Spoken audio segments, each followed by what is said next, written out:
네, 다들 반가워요. 오늘 읽은 성경이 뭐였죠? 성경 이름이 오늘은 에스겔 성경을 읽었습니다. 에스겔이란 선지자인데요. 어디에 있었느냐 하면 바벨론이라는 나라에 있었어요. 지금 이라크에 있는 지역인데 이스라엘에서 아주 먼 곳에 있었어요. 그런데 하나님이 에스겔이 거기 바벨론에 있는데 저 멀리 예루살렘에 있는 게 눈에 쫙 보이는 거예요. 영화를 보듯이. 그런데 그 안에 보니까 예루살렘 성전에 보니까 하나님을 섬기고 하나님께 제사하는 것이 성전이잖아요. 그런데 거기서 사람들이 우상한테 제사를 하고 우상한테 절을 하고 있는 거예요. 그래서 하나님께서 뭐라고 하느냐면은 여기 우상을 섬기는 사람은 다 죽이고 멸망시키겠다. 그렇게 말했어요. 그런데 그 중에 예루살렘에 사는 사람 중에서 우상을 섬기지 않고 하나님만 잘 섬기는 사람이 있었어요. 거기서 우상 숭배가 있고 사람들끼리도 싸우고 이러니까 마음이 너무 아파서 울면서 하나님께 기도하는 사람들이 있었어요. 하나님께서 천사를 보내가지고 그 사람들 이마에는 이렇게 X 표시, 색깔은 검은색인지 빨간색인지 모르겠는데 이마에다 이 표시를 딱 하라고 했어요. 그리고 이마에 표시 있는 사람은 죽이지 말라고 그랬어요. 그런데 여기 있는 우리들도 보이지 않지만 우리 이마에 표시가 있는 것과 똑같아요. 하나님을 믿고 하나님을 사랑하는 사람들은 하나님께서 특별히 대우해 주세요. 특별히 사랑해 주고 하나님께서 표시를 해놨어요. 어려운 일이 생길 때 하나님께서 도와주세요. 그래서 우리는 어떻게 해야 되겠어요? 예루살렘에서 우는 사람들처럼 죄가 있는 것을 우리가 지은 죄 때문에 하나님께 회개하며 울 수 있는 사람이 되어야 되겠어요. 그리고 또 아직도 하나님을 믿지 않는 사람들이 많고 우리 집이나 또 교회에 죄가 있는 것을 볼 때 하나님께 기도해야 되겠어요. 예수님의 피로서 죄 용서 받아야 되겠어요. 하나님께 예배 잘 드리고 서로 사랑하고 예수님을 계속 믿어야 하겠어요.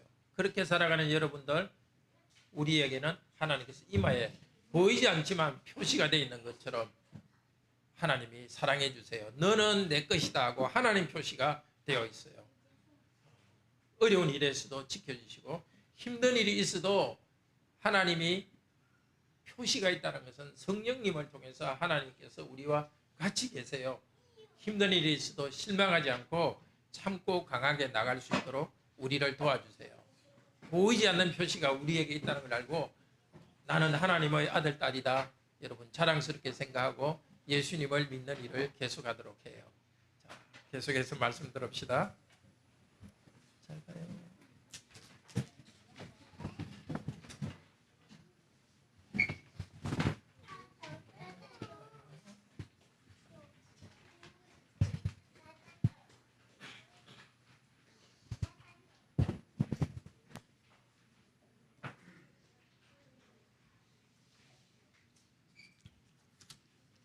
죄 때문에 통곡하는 자들은 하나님께서 특별히 표시하시고 보호하여 주십니다.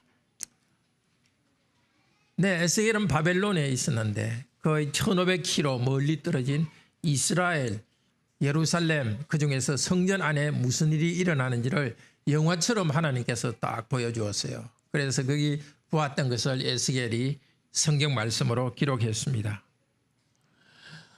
하나님을 예배해야 되는 성전에서 우상을 숭배하고 있었습니다. 그런데 그렇게 하나님을 예배해야 되는데 우상을 섬기는 것을 가증한 일이라고 합니다. 가증스러운 일, 하나님께서 미워하시는 일입니다. 그런데 놀랍게도 예루살렘 시민들 중에서 하나님께서 표시해 준 사람, 그 사람들은 하나님께 참으로 경건한 사람들입니다. 그 도시에 있는 죄 때문에 슬퍼하고 회개하고 또 자기 죄 때문에 슬퍼하며 회개하고 하나님께서 심판하실 것을 두려워하는 사람입니다. 다른 사람들을 우상 숭배하는 사람들은 하나님께서 멸망시키는데 이 경건한 사람들에게는 보이지 않는 표시를 하고 하나님께서 경건하게 살도록 인도해 줍니다. 우리에게 경고가 됩니다. 우리에게 위로가 됩니다. 우리도 우리 죄 때문에 슬퍼하고 하나님의 은혜를 간구할 때 보이지 않는 표시를 우리 이마에 주신 것과 같습니다. 성령님으로서 우리 삶에 도장을 찍어서 너는 내 것이라고 하나님께서 특별한 보호를 해 주십니다. 오늘 이 아침 우리 다 함께 에스겔에게 보여줬던 그 환상, 그 세계로 같이 들어가 봅시다. 죄 때문에 통곡하는 자들은 하나님께서 특별히 표시하여 보호해 주십니다. 첫째로 1절에서 7절은 죄 때문에 통곡하며 이마에 표시를 받은 사람들은 멸망하지 않습니다. 8절에서 11절은 에스겔이 백성을 위해서 중보 기도를 하고 하나님께서 대답하십니다. 셋째로 참으로 경건한 자에게는 성령님을 통해서 보호해 주십니다. 이 시간 성령님께서 우리에게 오시고 우리를 가득 채우시기를 바랍니다. 나의 죄와 가정과 교회의 죄 때문에 슬퍼하고 그래서 성령님께서 다시 우리를 새롭게 해주는 시간으로 삼기를 바랍니다. 자, 첫째, 이마에 표를 받은 사람들은 하나님께서 멸망하지 않고 살려주십니다. 1절에 이렇게 말합니다. 이 성읍을 관할하는 자들이 각기 죽이는 무기를 손에 들고 오게 해라. 여기 관할한다는 것은 형을 집행한다는 것입니다. 형벌을 집행한다는 뜻입니다. 천사 6명이 그러니까 나타났습니다. 사람 6명이라 하는데 아마 천사이지 않은가 생각이 듭니다. 북쪽으로부터 천사들이 문으로 성전이 있는 뜰에 북쪽으로부터 들어왔습니다. 북쪽은 아시죠? 바벨론 군대가 나중에 북쪽으로부터 와서 예루살렘 성전을 부수고 거기서 우상 숭배하는 사람도 죽이고 예루살렘 사람들을 죽일 것입니다. 그러니까 이 6명의 사람, 6명의 천사는 앞으로 올 바벨론 군대를 대표합니다. 죽이는 무기를 가지고 있다 그랬는데 여기 죽인다는 것이 단순히 죽이는 정도가 아니라 완전히 멸망시킨다는 뜻입니다. 노아 홍수 때 물로서 세상을 멸망시켰죠. 그리고 소돔은 무엇으로? 불로서 멸망시켰습니다. 그리고 바로가 이스라엘 백성을 보내지 않을 때 10번째 재앙을 통해서 이집트의 처음 난 사람이나 짐승들을 다 죽였습니다. 그때 멸하는 자들이라고 말합니다. 그 죽이는 사람들을. 그러니까 하나님께서 지금 이스라엘에게 하려고 하는 게 보통 것이 아니라 하나님의 백성인데도 우상을 섬기는 그 사람들에 대해서 완전히 멸망시키는 일을 하시겠다는 것입니다. 그런데 무기를 손에 들고 있는 6명, 그 옆에 7번째 천사가 있었습니다. 부드러운 세마포 옷을 입고 있었습니다. 제사장이 입는 옷입니다. 그리고 허리에는 먹그릇을 찼다 그랬는데 뿔로 만든 그 도구인데요. 거기에 구멍을 뚫어서 붓을 꽂고 그다음에 구멍이 또 2개 더 있어서 거기에 까만색, 빨간색 먹을 넣을 수 있는 겁니다. 7번째 천사는 하나님께서 살리는 일을 하는 일을 할 것입니다. 7명의 천사들이 성전 북문을 통해서 들어와가지고 성전뜰의 북문으로부터 들어와가지고 성전뜰에 섰습니다. 성전과 성전뜰에는 노수로 된 제단이 있습니다. 그러니까 성전과 노수로 된 제단 사이에 섰습니다. 그런데 하나님의 영광이 그때 3절에 보면 나타났습니다. 영광이라는 것은 영광의 구름을 말합니다. 원래 성전 안쪽에 뭐라 그러죠? 성전 안쪽을 지성소 위에 그룹 천사들이 조각되어 있습니다. 지성소의 법궤 위에.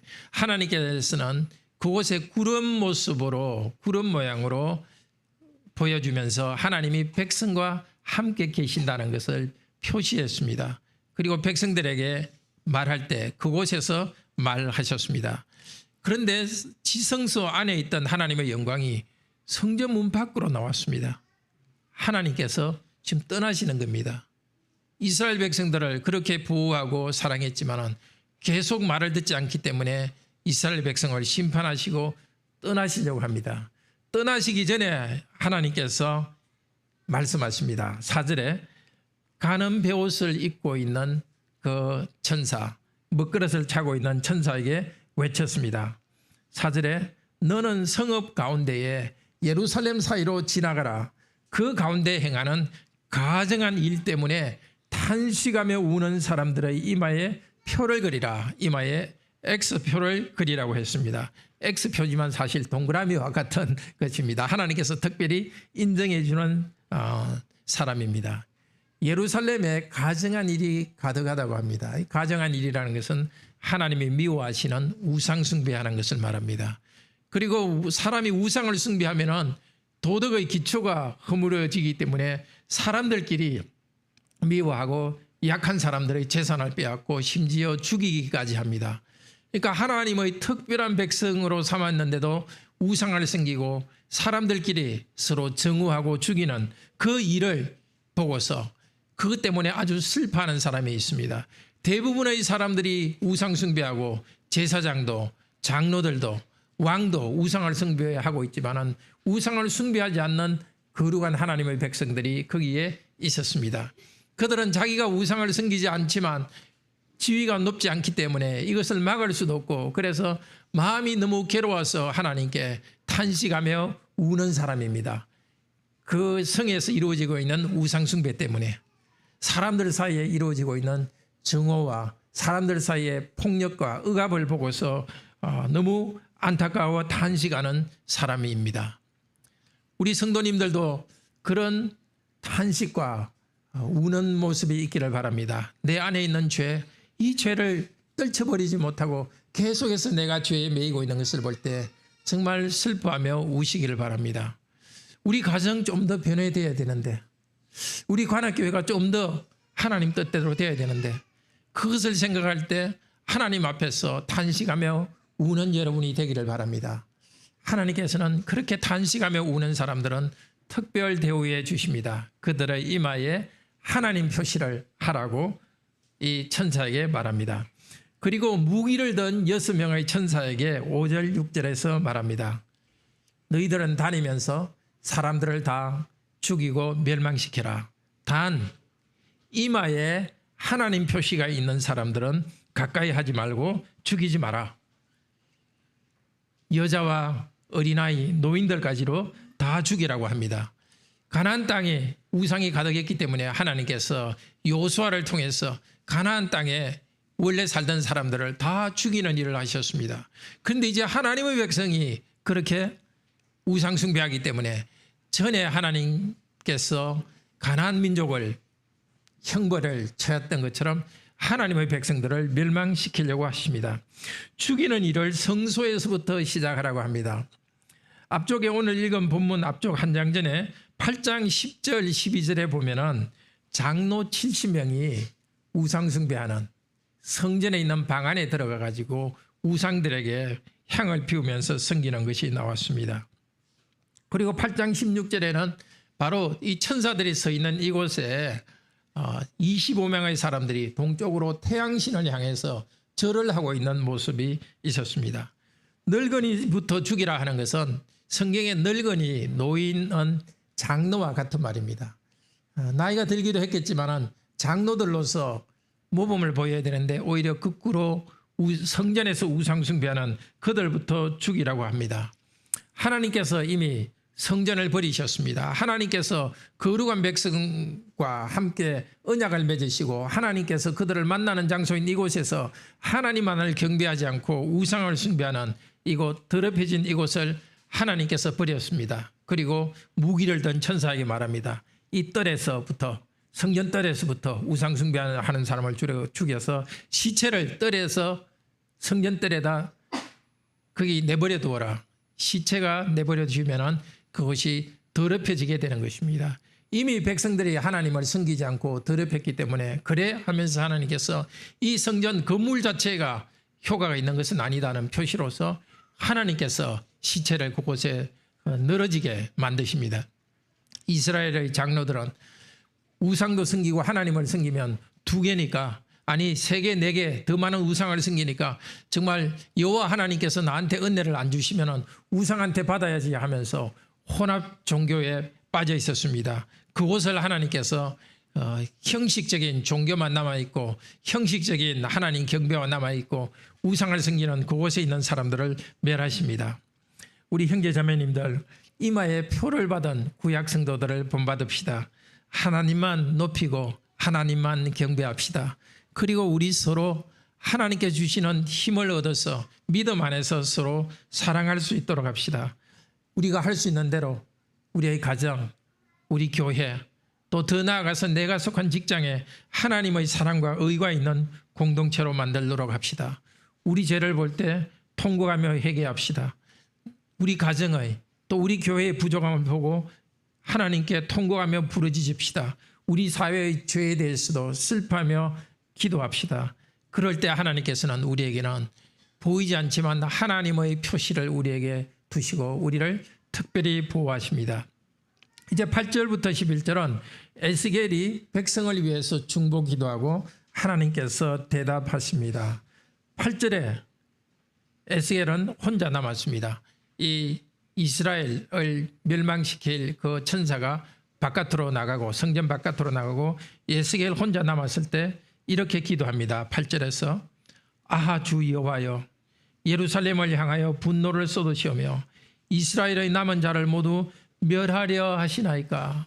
이게 멸한다는 것이 바로 노아 홍수 소돔에서의 불처럼 완전히 멸하시려고 합니까? 그러니까 하나님께서 9절에서 대답하십니다. 이스라엘과 유다 족속의 죄악이 심히 중하여 그 땅에 피가 가득하며 그 성읍에 불법이 찼나니.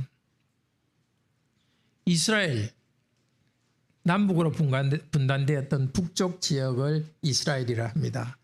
유다 분단된 그 땅의 남쪽을 유다라고 합니다.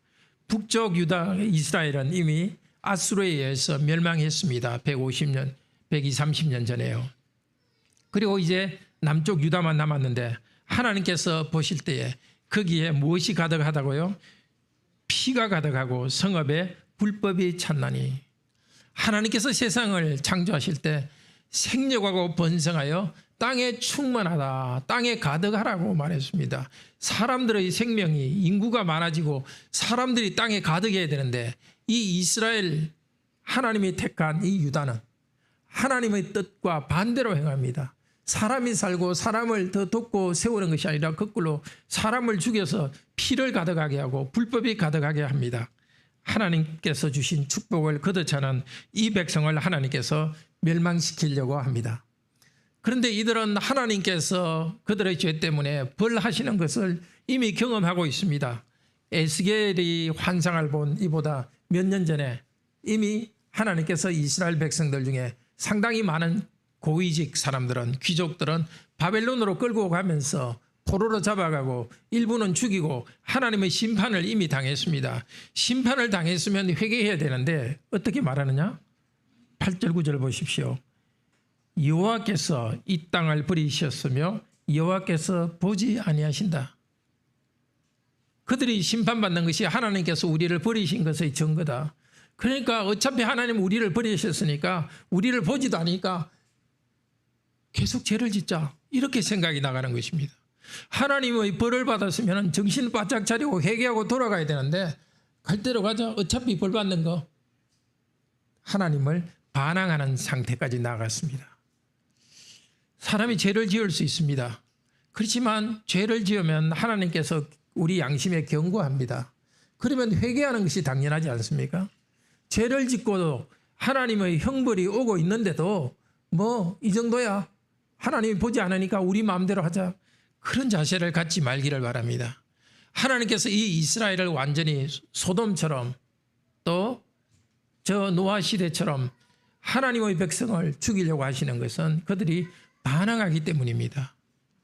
우리가 죄를 지을 수도 있습니다. 그러나 죄를 지은 우리들에게 하나님께서는 죄 용서의 은혜를 내리지 않습니까? 마음이 부드럽게 되기를 바랍니다. 우리의 어떤 죄 때문에 하나님께서 우리를 힘들게 하셨으면, 고난을 당하게 하셨으면 정말 솔직히 하나님께 나가서 죄를 회개하고 새롭게 되기를 바랍니다. 죄를 짓고도 뻔뻔스럽게 하는 백성들은 하나님께서는 그대로 두지 않으시고 끝까지 하나님께서는 따라가셔서 심판하십니다. 이들은 말하자면 구원받지 못한 상태로 그대로 머물러 있는 것입니다. 하나님께서 철저히 심판하십니다. 에스겔이 하나님과 기도하며 응답을 받고 있는 중에 마지막 절에 보면은 허리에 먹그릇을 찬 천사가 들어와서 보고합니다. 주께서 내가 명하신 대로 내가 준행했습니다. 하나님께서는 한편으로는 죄를 짓고 반항하는 자들을 심판하시면서, 그러나 그 죄 때문에, 자기의 죄 때문에, 공동체의 죄 때문에 울면서 하나님께 기도하는 사람에게는 이마에 보이지 않는 표시를 하여서 그들을 돌봐주십니다. 셋째로, 참으로 경건한 우리에게는 하나님께서 성령님을 통해서 보호해 주십니다. 바벨론을 통한 하나님의 심판이 사실 이 그림 계시의 그 내용입니다. 그런데 이 환상이 이루어지고 있는 것은 에스겔이 환상을 본 지 몇 년 뒤에 바벨론이 예루살렘으로 들어와서 일종의 바벨론의 3차 침공입니다. 바벨론 군대는 여자와 어린아이까지 다 죽였습니다. 그리고 일부 사람들, 귀족들은 끌고 갔습니다. 그리고 아주 가난한 사람들은 예루살렘에 남기고 그들에게는 땅을 주어서 살게 했습니다. 그런데 성경에서 하나님께서 이 바벨론을 통해서 이 백성들을 심판하실 때에 이마에 특별한 표시가 있는, 하나님께서 특별히 떼놓은 사람들만 살려주셨다는 그 말은 없습니다. 오히려 하나님께 경건하게 기도하고 울부짖던 이 사람들 중에도 그렇지 않은 사람들과 함께 죽임을 당하기도 하고 포로로 끌려가기도 했습니다. 그러면 도대체 하나님께서 이마에 표시를 해서 그들은 특별히 보호해 주신다는 게 도대체 어떻게 보호하신 것일까요? 하나님께서 보호하신 것은 육체적인 것이라기보다도 영적인 보호였습니다. 그들도 하나님만 섬기는 경건한 그리스도인 그들도 죽임을 당했습니다. 그들 중에 얼마의 사람들은 바벨론 포로로 끌려갔습니다. 그렇지만 하나님께서는 그들에게는 너는 내 것이라고 표시를 해 주셔서 그들에게 믿음을 강하게 해 주었습니다. 같이 죽어가지만은 같이 죽어가는 그런 그 경건한 성도들이었지만 그들이 죽어가는 것이 그들의 영혼을 파괴하는 것이 아니라 하나님을 오히려 신뢰하도록 했습니다. 바벨론 포로로 끌려갔지만 그들은 이 심판 때문에 그들이 망가지는 것이 아니라 오히려 이 고난을 통해서 하나님을 신뢰하면서 천국 백성으로 남은 날을 살아가도록 했습니다. 신약 성경에도 이마에 표시하는 그 내용이 있습니다. 그것이 계시록 7장 1절에서 4절입니다. 신약 405페이지인데요. 한번 봅시다. 참 성도들의 이마에 하나님께서 도장을 찍어 주신다는 내용입니다. 계시록 7장 1절에서 4절에 보면 역시 사도 요한이 환상 가운데 본 내용입니다. 땅의 네 모퉁이에 4명의 천사가 있는데 천사들이 바람을 붙잡고 있습니다. 이 바람은 땅과 바다에 또 사람들에게 해를 끼치는 심판을 하는 심판의 바람입니다. 4천사가 바람을 잡고 있는데 바람을 손에 잡고 있다는 뜻입니다. 실제 바람을. 그 바람은 뭘 상징한다고요? 하나님의 심판을 상징합니다. 그런데 그때 이번에도 또 다른 천사, 4명의 천사 말고 5번째 천사가 나타나서 말합니다. 우리가 하나님의 종들의 이마에 도장을 찍기까지 땅이나 바다나 나무들을 해하지 마십시오. 자, 이번에도 한 명의 천사가 다니면서 이 땅에 있는 하나님의 백성에게는 도장을 찍습니다. 이 도장을 찍은 다음에 하나님의 백성들은 특별히 보호하도록 하나님께서 결정하신 다음에야 이 세상에 재난을 보내라고 합니다. 이마에 도장이 찍힌 자의 수를 계시록 7장 뒤쪽 부분에 보면 14만 4천이라고 합니다. 14만 4천, 정확한 수보다는 그것은 상징적인 수입니다. 이스라엘 12지파로부터 12,000명씩 와서 만 명씩인가요? 예, 만 명씩. 예, 12,000명씩. 예, 이스라엘 각 지파로부터 12,000명씩 와서 그 가운데 참된 하나님의 백성을 나타내는 상징적인 수입니다. 참된 하나님의 백성들, 이마에 표를 받은 사람들, 14절에서는 계시록 7장 14절에서는 이 사람들은 큰 환난에서 나오는 자들이라고 합니다. 하나님께서 너는 내 것이다 하면서 도장을 찍어주었는데 이 사람은 환난을 면제받은 것이 아닙니다. 환난 가운데 이 세상에서 사는 사람입니다. 아니, 하나님을 믿기 때문에 불신자보다 어떤 면에서는 환난이 더 심했습니다. 초대교회 하나님을 믿는다고 매를 맞기도 하고 감옥에 갇히기도 하고 재산도 잃은 그런 하나님의 백성들입니다. 하나님께서는 하나님을 믿는 참된 경건한 백성들을 환난으로부터 면제하지 않습니다. 같이 환난을 당하도록 보내십니다. 그런데도 하나님께서는 경건하게 하나님을 믿는 하나님의 백성은 하나님 당신의 것이라고 인쳐 주십니다. 이 사람들은 계시록 7장 14절에 보면 어린 양의 피에 그 옷을 씻어 희게 한 자들이라고 합니다. 세상에서 예수 그리스도의 고난의 피에 고난을 당하면서 예수 그리스도의 고난의 피에 자기를 적신 사람들입니다. 그러나 순결하게 신앙을 지켜온 사람들입니다. 이들 또한 고난을 받았지만 고난이 14만 4천 참된 성도들, 이마에 표시가 있는 사람들의 신앙과 삶을 망가뜨린 것이 아니라 고난 때문에 오히려 하나님께 의지하면서 고난 때문에 인내하고 단련하고 믿음이 굳세어진 사람들입니다. 하나님께서는 순수하게 하나님을 믿는 자에게 자기 죄 때문에 통곡하고 또 공동체 죄 때문에 통곡하는 자들에게 힘을 주셔서 그 환난 가운데서도 굴복하지 않고 오히려 예수 그리스도의 거룩한 형상을 따라 살아가게 하십니다. 누가복음 12장에서는 예수님께서 복음 전하는 사도들도 특별히 보호해 준다고 말씀하십니다. 누가복음 12장 4절에서 7절에 예수님께서는 제자들에게 말씀하십니다. 박해를 당할까 두려워하지 말라.